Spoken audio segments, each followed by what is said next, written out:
Controversy से नहीं डरा पठान, दीपिका की भागवा बिकनी पर नहीं चली कैची, मिला और भी एक्स्ट्रा स्पेस। पठान की दीवानगी कमाई का बनाया जबरदस्त रिकॉर्ड, केजीएफ 2 को पछाड़कर रख दिया। एडवांस बुकिंग में टूटे सारे रिकॉर्ड, पठान की बॉक्स ऑफिस पर चला शानदार शुरुआत। बेशर्म रंग पर खूब मचा था बवाल, अब जानिए बेशर्म रंग में क्या हुआ बदलाव। पठान की रिलीजिंग का इंतजार था वो 25 तारीख को खत्म हो गया है, लेकिन पठान इतिहास रचेगी ऐसी उम्मीद किसी को भी नहीं थी, न ही फैंस को और न ही किसी बॉलीवुड वाले को। दीवानगी क्या होती है वो शाहरुख खान के लिए थिएटर में दिखी।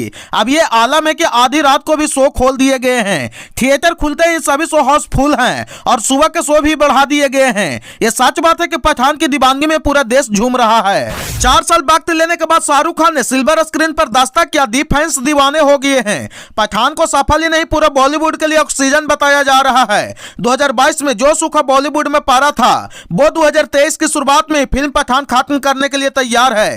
ये फिल्म देखने के लिए फैंस सुपर एक्साइटेड हैं। सिनेमा घरों के बाहर लोगों की जमकर भीड़ लगी हुई है। अगर पहले से आप टिकट बुकिंग नहीं कराइएगा तो आपको टिकट भी नहीं देखने के लिए मिलेगा, इतना भीड़ है। फिल्म पठान रिलीज होते ही गदर मचा रही है, लेकिन एक बात है जो फैंस जरूर जानना चाहेंगे जिन्होंने इस मूवीज का फर्स्ट डे शो नहीं देखा है। पठान के गाने बेशर्म पर जमकर विवाद हुआ था। दीपिका पादुकोण ने गाने में ऑरेंज बिकनी पहनी थी। इस पर राजनेताओं समेत कई हिंदू संगठनों ने आपत्ति जताई थी और इस फिल्म को बाइकआउट करने की मांग उठी थी। इसे भगवा का अपमान बताया जा रहा था। सेंसर बोर्ड तक बात गई थी, लेकिन पूरे विवाद का क्या हल निकला है ये फिल्म देखने वाले अब जान गए होंगे। अगर आपने अभी तक पठान नहीं देखी है तब हम इस सवाल का जवाब देने वाले हैं। शाहरुख खान और दीपिका पादुकोण स्टारर सॉन्ग बेशर्म पर हुई कंट्रोवर्सी से लगता है मेकर्स बिल्कुल भी नहीं घबराए हैं, क्योंकि फिल्म पठान देखने पर आप जानेंगे कि दीपिका की भगवा बिकनी नहीं बदली गई है और उल्टा दीपिका की ऑरेंज बिकनी को इस गाने में एक्स्ट्रा स्पेस मिला है। इस गाने में माइनर चेंज किए गए हैं।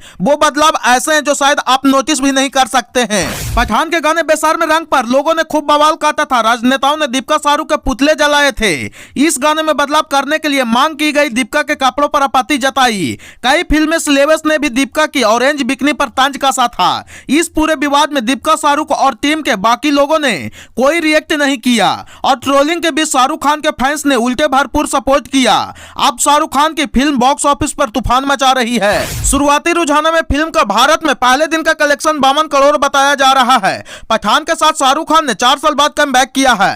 पर्दे पर ऐसी वापसी देखने के लिए स्टार बस कल्पना ही करते रह जाते हैं। पठान का हर शो हाउसफुल चल रहा है, चाहे वो किसी भी राज्य के किसी भी शहर में हो। लेट नाइट भी फिल्म के शो चल रहे हैं। हर ओर पठान की आंधी चल रही है। लोगों का कहना है कि पठान बॉक्स ऑफिस पर कमाई के सभी रिकॉर्ड तोड़ने वाली है। देखना होगा कि फिल्म की कमाई की रफ्तार कहां जाकर रुकती है। सालों बाद ऐसा हो रहा है कि जब किसी फिल्म के लिए रात 12:30 बजे का शो थिएटर्स में खुले हैं, शाहरुख खान की पठान ने वाकई में इतिहास रच डाला है। फैंस के अंदर किंग खान की फिल्म को देखने का जोश देखते हुए YRF के मेकर्स ने लेट नाइट शो खोले हैं। साथ ही अगले दिन सुबह में शो भी बढ़ा दिया गया है। 26 जनवरी की छुट्टी पूरी तरह से पठान के नाम साबित होने वाली है। जानकारी के लिए बता दें कि अब तक फिल्म को वर्ल्ड वाइड 8000 स्क्रीन पर रिलीज किया जा चुका है। दिन रात के ज्यादातर शो हाउसफुल चल रहे हैं।